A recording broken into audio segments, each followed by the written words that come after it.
정의적으로도 그들을 포용하고 보호할 수 있기 때문에, 끌어안을 수 있기 때문에, 그래서 아름답다의 어원이 되는 알다와 끌어안다, 그리고 이런 말들이 결국은 우리가 아픔 후에, 아픔을 견디고 난 후의 삶을 통해서 도달하게 되는 것이 아닌가. 그래서 이 알타라는 시인의 해석이 알다와 안다라는 두 가지의 어원적 의미까지를 다 포용할 수 있는 게 아닌가 생각이 듭니다. 자, 그래서 우리가 아름다운 삶의 대표적인 예로, 이런 역경과 아픔을 극복한 예로 우리가 누구를 예를 들 수 있냐면, 세상에서 가장 소중하고 아름다운 것은 보이거나 만져지지 않고 단지 무엇으로만 느낄 수 있을 뿐입니다 라고 말한 이 사람입니다. 자, 이 사람은 누굴까요? 헬렌 켈러입니다. 그래서 여기 괄호에 들어가는 말은 뭘까요?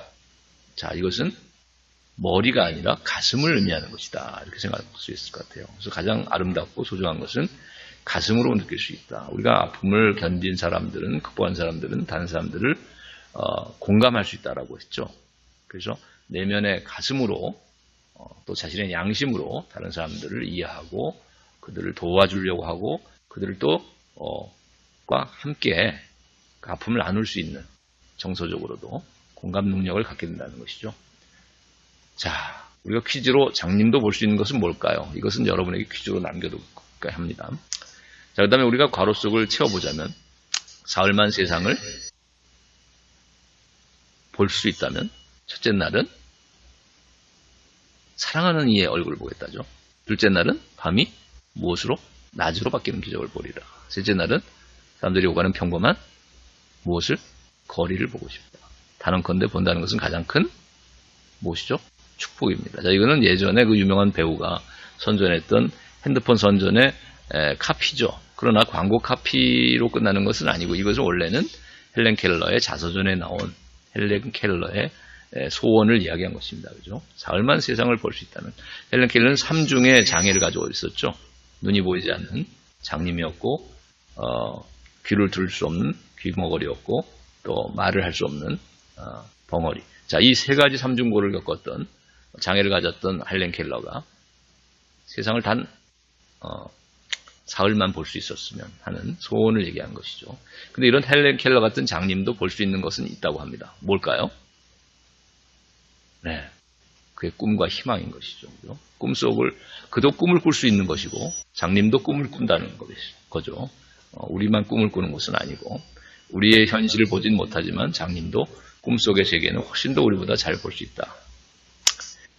자, 우리가 두 번째 큰 주제로 넘어가기 전에, 쌤과 치히로의 행방불명이라는 것과 관련된 이번 과제를 내기 전에 어떤 한 학생이 이런 얘기를 한 적이 있어요. 그 지난주 과제가 너무 어렵다. 철학상담의 방법을 자신의 삶이나 영화에 적용시키는 것이 자기는 이해가 안 되고 어렵다라는 얘기를 했어요. 그래서 오늘 잠깐 철학상담의 배경과 또 그 정의, 그리고 그 방법에 대해서 잠깐 다시 한번 돌아보는 시간을 가지려고 합니다. 그 학생을 위해서도 그렇고, 우선 철학상담이 왜 생겨났는가를 생각해 본다면 기술시대 속에서 인간 문제인 것이죠. 그래서 정체성의 문제가 오늘날 대두되게 된 것이죠. 그래서 우리가 복제인간이라든지 또 인공지능 로봇이 발달하는 이런 생명공학이나 기계공학이 발달한 이 시대, 정보공학이 발달한 시대, 오히려 인간의 정체성은 무엇인가에 대한 질문을 하게 만드는 시대가 됐다. 또 이런 기계가 발달하고 기술이 발달할수록 마음의 병은 깊어지고 많은 다양한 부작용들을 낳고 있죠. 사이코패스라든지. 자, 그래서 우리가 이런 것들이 배경이 돼서 인간의 정체성, 또 인간 마음의 병의 문제가 결국 인간이란 무엇인가를 성찰하게 만들고 철학적인 논의, 철학적인 대화와 성찰을 하도록 만드는 것이죠. 자, 그 다음에 두 번째는 과학의 마음 연구의 어떤 한계점 때문이다. 그래서 오늘날 야스퍼스나 프랑클 같은 이제 그 철학 상담의 대가들은, 철학자들은, 이 사람들은 원래는 과학자였다는 거예요. 그래서 그것도 인간의 마음을 연구하는 과학자였다는 것이죠. 그래서 야스퍼스도 독일의 정신분석을 전공했던 정신과 의사여서 철학책을 쓰기 전에는 정신병리학이라는 책을 쓰는 사람이고, 또 그걸 강의하고 또 직접 실천에 옮겨서 임상적으로도 사람들을 상담하고 치료했던 정신과 의사였습니다. 야스퍼스가 정신병리학을 썼던. 또 프랑클도 바로 정신분석을 전공했던 오스트리아 비엔나에서 개업을 한 정신과 의사였죠. 자, 이런 사람들은 공통적으로 과학, 첨단의 과학, 그리고 과학에서도 우리가 정점에 위치하고 있다고 하는 꽃이라고 하는 의학을 전공한 사람들이고, 그것도 정신의학을 전공했던 사람들이죠. 그래서 인간의 심리, 마음을 연구하는 심리학이나 인간을 자연과학적으로 이해하려고 하는 의학, 자, 이런 것들을 충분히 이해하고 또 전공을 했던 그런 그 과학자였는데, 야스퍼스와 프랑클은 실존 철학자가 된 것이죠. 실존 철학을 받아들여서 또 실존 철학을 개척해 나가면서 자신의 상담에 적용하고 인간의 마음의 연구에 이런 실존 철학을 적용해서 인간의 마음을 깊이 성찰해 보려고 했던, 자, 이런 사람들이다. 그래서 우리가 과학이 인간 마음을 연구하는데 인간의 마음 속을 10개를 물속을 잴 수 있는 과학이 다루는 데는 어떤 한계가 있다는 것이죠. 방법적으로도 또 내용적으로도. 자, 이런 것이 철학을 공부하고 철학을 연구하도록 하는 배경이 됐다. 그 다음에 우리가 예를 들고 있는 피노키오나 또 마지막 주에는 아마 오즈의 마법사 같은 동화를 다룰 것 같고, 또 오늘 이번 주에 과제로 내는 센과 치히로의 행방불명이라는 만화도 결국 하나의 동화죠. 근데 이러한 동화들은 단지 어린이들을 위한 동화일 뿐만 아니라 어른들을 위해서도 인간의 정체성, 인간의 본질이 뭔가에 대해서, 또 인간의 올바른 인간다운 삶이라는 게 뭔가에 대해서 깊은 성찰을 하도록 만드는 좋은 하나의 소지가 된다. 그래서 여러분에게 인간의 조건이 무엇이냐는 과제도 냈고, 피노키오에 있어서 또 행복의 조건은 무엇인가라는 과제가 아마 오즈의 마법사에 관해서는 이제 나갈 수도 있을 주제 같아요. 그래서 이런 것들을 생각하게 만드는 것들이 될 수 있겠다. 그래서 철학상담의 배경으로 우리가 기술시대 속에서의 인간의 정체성 문제, 과학의 마음 연구의 한계, 이런 것들을 한번 이제 생각. 그리고 철학상담이라는 것은 결국 무엇이냐 했을 때 다른 게 아니라 철학을 실천하는 하나의 과정이죠. 한 방식이고 하나의. 그래서 철학 실천이라는 것은 여기 보듯이 뭐 철학을 교육할 수도 있고, 철학을 강연할 수도 있고, 또 철학 카페를 열어서 아예 업을 자신의 사업으로 나갈 수도 있겠지만, 그러나 철학 상담이라는 것은 가장 기본적이고도 가장 핵심적인 철학을 실천하는 하나의 방식이 되겠다. 그래서 그것은 결국 인간의 모든 고민이나 인간다운 삶에 관한 또 문제들, 그래서 세계관, 인간관, 인생관, 그리고 가치관에 관련된 모든 주제들을 다룰 수 있는 것이 철학 상담이고, 그 방법은 대화와 사고실험과 실존 조명이라는, 자, 이런 방법을 통해서 이루어집니다. 자, 그래서 우리가 철학 상담의 그 방법을 가지고 보면, 우선 대화는 소크라테스가 가장 모범적으로 가장 시초가 되죠. 그래서 그의 대화를 우리가 문답법이라고도 하는 것은 이제 질문과 대답으로 이루어지기 때문이고, 또 그것을 성격 지울 때 논박술과 산파술로 나누는 것은 소극적인, 그러니까 문제점을 지적하고 그것을 논박해 나가는 그 부정적인, 소극적인 측면과, 그 다음에 적극적으로 지혜에 도달하도록 그의 어떤 잉태에서 낳는 것을 도와주는 것처럼 아이를 지혜에 비유한다면 스스로 지혜를 깨닫도록 도와준, 그 성찰 과정을 도와준, 자, 이런 대화법을 우리가 산파술이다. 그래서 적극적인 의미에서의 대화, 긍정적인 의미에서의 대화하고 소극적인 또는 부정적인 의미에서의 이런 논박술이라는 의미에서의 대화를 두 가지 방식을 나눠서 소크라테스의 대화를 우리가 논박술과 산파술로서 이제 교재에 다루고 있다고 했죠. 자, 그런데 이것이 오늘날 인지치료라고 하는 상담 기법하고도 깊은 연관을 가질 수 있어요. 그래서 오늘날 인지치료를 대표하는 심리학자들은 소크라테스의 대화로부터 자기들은 다 영감을 받았고 소크라테스의 방법론을 계승했다, 이렇게들 다 얘기하고 있죠. 그래서 여러분의 삶에 적용할 때도 자신의 어떤 자동적 사고라는 게 있어요. 그건 뭐냐면 습관적인 생각입니다. 자신의 어떤 습관적으로 생각하는 패턴이 있고 사고방식이 있는데, 이런 것들을 한번 자기와 대화를 통해서 논박을 해보는 것이죠.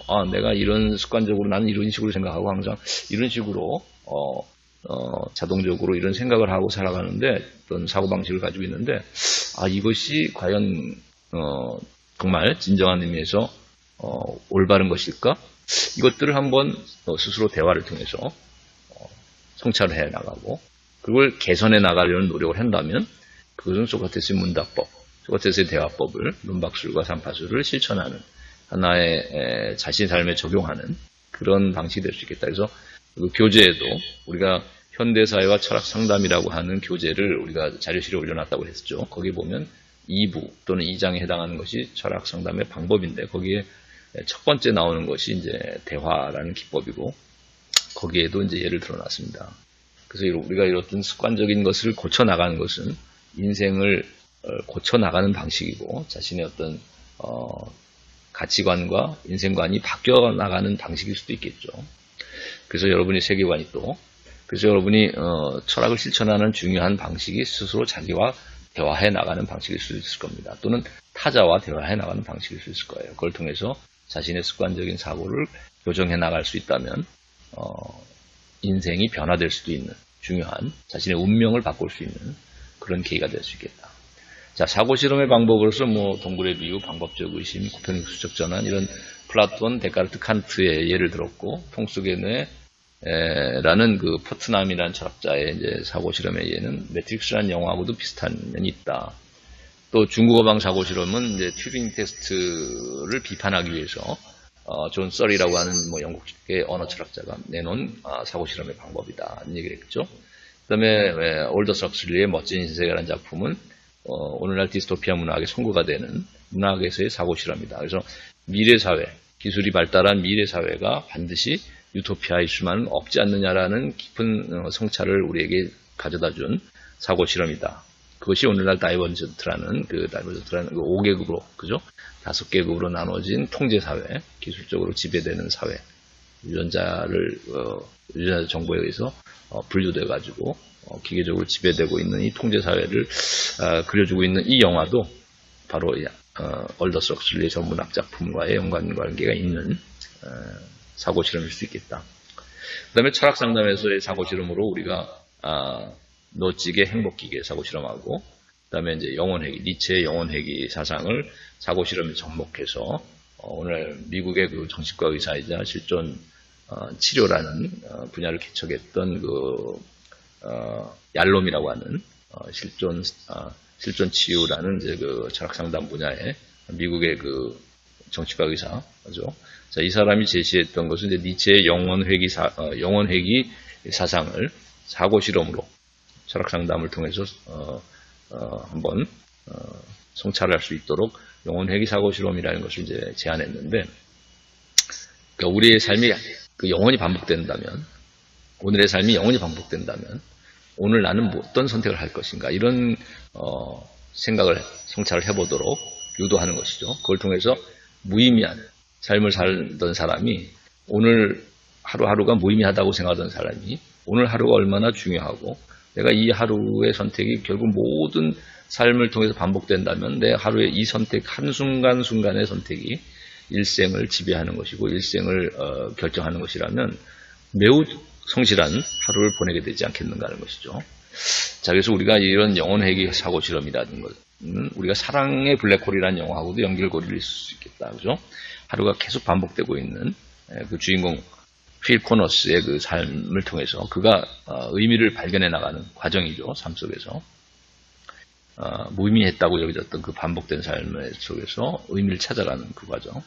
그 다음에 매트릭스 속에서 네오가 빨간 약을 선택하고 그래서 가상현실의 세계인 그 매트릭스 세계로부터 벗어나서 기계가 우리에게 주는 환상일 수도 있겠는데, 자, 거기서부터 벗어나서 현실로 돌아오는 이 빨간 약을 선택한 이 매트릭스의 선택, 네오의 선택은 그 우리가 놓치기 말한 행복 기계 속에서 내가 그 만족하고 살 것인가 아니면 어떤 그 4D 테아트와 같은 그런 행복한 체험을 해주게 하는 그 가상현실의 세계 속에서 내가 벗어나와서 아무리 힘들고 어려운 현실일지라도 내가 고통을 당하는 현실일지라도 그 고통을 극복하는 데서 오히려 행복을 찾지 내가 단맛만을 주는 행복만을 느끼게 해주는 그런 기계 안에 갇혀서 평생 행복한 삶을 살기보다는 인생은 비록 쓴맛을 우리에게 줄지 몰라도 그걸 통해서 오히려 진정한 의미를 찾아보려고 하겠다라는, 자, 이런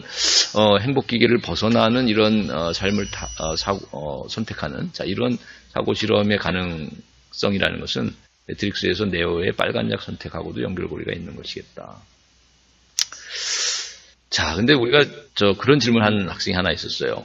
그 매트릭스에서 네오의 빨간 약 선택은 자기가 볼 땐 데카르트의 방법적 의심하고 비슷한 것은 아닌가? 또는 뭐 플라톤의 동굴의 비유하고도 유사한 사고실험 아니겠는가? 그것은 물론 충분히 그렇게 생각해 볼 수도 있을 건 같아요. 왜냐하면 우리가 영화라는 것은 소재상 여러 가지 각도의 해석이 가능한 것이기 때문에 그래서 충분히 그런 어떤 이유를 제시해서 만약 매트릭스에 나오는 네오의 빨간 약 선택은 자신은 플라톤이 말하는 그림자 세계 속에 갇힌 그 동굴의 삶으로부터 탈출하고 저 이데아의 세계를 향해 나가는 동굴밖 세계를 향해 나가는 그런 그 플라톤이 지향했던 그의 사고 실험하고도 유사하다. 동굴의 비유라는 의미에서의 사고 실험하고도 유사한 내용이 매트릭스의 그 가상현실의 세계로부터의 벗어나는 빨간약 선택이다. 이렇게 만약에 해석한다면 해석은 가능할 수도 있을 것입니다. 또 방법적 의심이라는 걸 통해서 가상현실 세계에 대해서 의심을 품고 결국은 진정한 현실로 회귀해 나오는 이런 매트릭스 속에서 네오의 선택은 빨간 약을 선택한 것은 파란 약을 선택한 그 사이퍼와는 달리 매트릭스 세계 안에 갇혀서의 그의 삶을 차라리 택했던 그런 삶과는 달라서 그 매트릭스 세계 속에서의 삶에 전혀 의심하지 않는 삶이 아니라 방법적인 의심을 거쳐서 진실에 돌아오고자 했던 선택이다. 뭐 이런 해석을 한다면 그 해석은 불가능한 해석은 아니겠죠. 그런데 이제 충분히 여러분이 그 이유에 대해서 그런 선택을 하게 된, 그러니까 이런 식으로 해석을 하게 된, 여러분의 그 사고의 흐름의 근거가 뭔가를 정확히 제시해가지고 명확히 얘기해 준다면, 그것은 여러분의 그 답안을 지첨할 때 감안을 할 수 있도록 하겠습니다. 모든 이제 영화는 사실 또 동화나 영화나 이런 소재들, 이야기들은 여러 가지 해석의 가능성을 갖기 때문에, 여러분의 해석에 대해서는, 그 여지를 열어놓도록 하겠어요. 자, 그 다음에 이제 실존 분석과 의미 치료는 여러분이 사실 이제 교재에 보면 프랑클이라는 사람을 나중에 이제 철학 상담의 역사로서 다루고 있어요. 거기서 좀 더 자세히 다루고 있기 때문에 여러분이 프랑클의 로고테라피에 대해서는 그의 인생과 그의 인간관이 어떤 것인가, 3차원의 인간관을 가지고 있었죠. 그런 것들, 또 그의 방법, 그의 원리, 그 로고테라피의 원리는 무엇인가 하는 것, 세 가지를 얘기했고, 그 책에는 그 다음에 로고테라피의 방법으로서의 세 가지, 탈성찰이라든지 역설지향, 탈성찰, 그 다음에 태도 변경, 이런 세 가지 방법도 얘기했는데, 여러분이 그런 것들을 통해서 사실 가장 간추리자면, 가장 크게 방법을 얘기하자면, 프랑클의 로고테라피의 가장 중요한 방법은 태도 변경으로 압축될 수 있을 것 같아요. 그러니까 우리가 동굴의 비유 속에서 동굴 속의 그림자만 보던 삶으로부터, 죄수의 삶으로부터 벗어나서 저 이데아의 세계로의 탈출이 가능한 것도 결국 태도의 변경에 의한 것이죠. 삶의 결단이고, 또 실존 철학에서 말하는 본래적 실존, 비본래적인 삶으로부터 본래적인 삶으로의 이런 본래적 실존으로의 결단이라는 것도 결국 태도 변경이라고 말해줄 수 있을 것입니다. 프랑클의 이런 방법으로 치면은 태도 변경이 이루어진 것이다.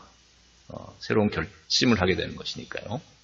그 다음에 방법적 의심도 마찬가지겠죠. 그저 그냥 모든 것을 참인 양 받아들이고 살던 삶으로부터 의심을 해보고, 또 자신의 습관적인 자동적인 사고로부터 그것이 다 옳은 것인 양 생각하다가 내가 스스로 성찰을 통해서 내 사고방식에 문제점이 있구나, 그걸 통해서 개선해 나간다면 그것은 태도 변경이 이루어진 것이라고 봐야 되겠죠. 삶의 태도가. 나는 습관적으로 부정적으로 항상 모든 것을 부정적으로만 바라보고 부정적인 사고를 하는 습관이 있었다고 했다면, 그래서 염세적이고 내가 항상 남을 비난하는 사람, 또 남을 시니컬하게 비웃기만 하는 이런 태도를 가지고 살았다면은 그것들에 대해서 성찰을 통해서 개선해 나가려고 하는 이런 마음의 자세로 바뀌었다면 그것은 이제 태도 변경이 이루어진 것이라고 봐야 되겠죠. 그래서 프랑클의 로고테라피의 방법론 중에서 역설지향, 탈성찰, 태도 변경 이런 것들 얘기하지만 교재에서 가장 중요한 것은 태도 변경일 수 있겠다. 하이데거가 말하는 결단. 또 마찬가지로 태도 변경으로 이해할 수 있다는 것이죠. 자, 그래서 우리가 철학 상담이 추구하는 그 목표점은 어디겠는가 한다면 우리가 이런 구속을 의미하는 자 이런 사진으로부터 맷돌과 같은 통제나 구속을 뜻하는 저 어떤 것에 이렇게 갇혀 사는 삶에서부터 자 비둘기의 저 비상이 상징하는 것처럼 홀홀 날아오르는 이 삶, 즉 이 동굴 속의 그림자만 보던 죄수의 삶으로부터 동굴 밖에 저 자유인의 삶으로의 이제 변화. 자 이것이 철학 상담이 지향하는 바겠죠. 그래서 자기 삶의 구속으로부터 그가 자기도 모르고 있는 우리가 물리적인 구속이나 물리적인 이런 감옥에 갇힌 삶보다 더 비참한 삶은 그것도 모른 채 이루어지고 있는 정신적인 감옥 안에 갇혀 있는 삶이죠. 그러니까 자기가 갇혀 있는지도 모른 채 자신의 정신의 감옥 안에, 마음의 감옥 안에 어떤 집착이나 또는 어떤 트라우마에 갇혀 산다면은 그가 그런지도 모른 채로 살아간다면 그는 몸은 자유로울지 몰라도 마음의 그 구속 안에 사는 삶은 더욱 비참한 삶일 수 있겠다.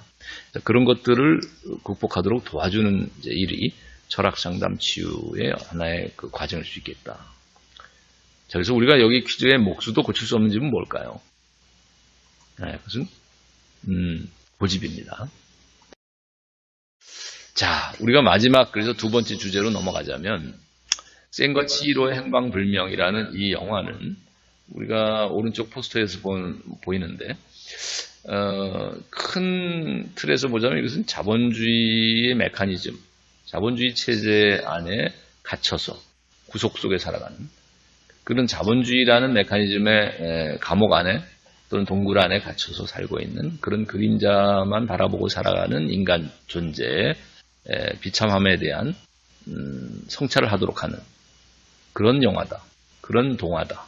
그래서 자본주의 메커니즘에 포획된 인간 존재에 관한 질문이다. 이렇게 얘기했는데 자, 그런 자본주의적인 그 메커니즘을 특징적으로 이해하자면 욕망을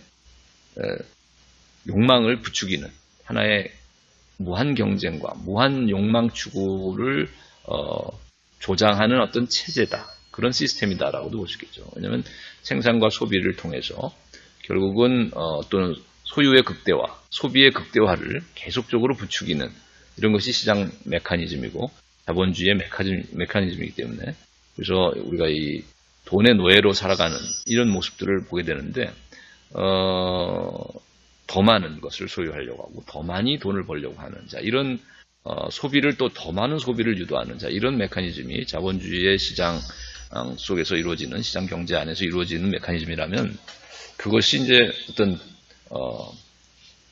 상징하는 바가 여기에 다뤄지고 있는 이제 영화 안에서 다뤄지는 이제 주제가 그런 내용들이다. 그래서 첫 번째 질문은 돼지가 된 인간이 의미하는 바는 무엇인가? 여러분이 한번 이 영화 초반에 이제 그 치히로라는 이 주인공 여자아이가 이제 나중에 이제 이름이 센으로 바뀌어지죠.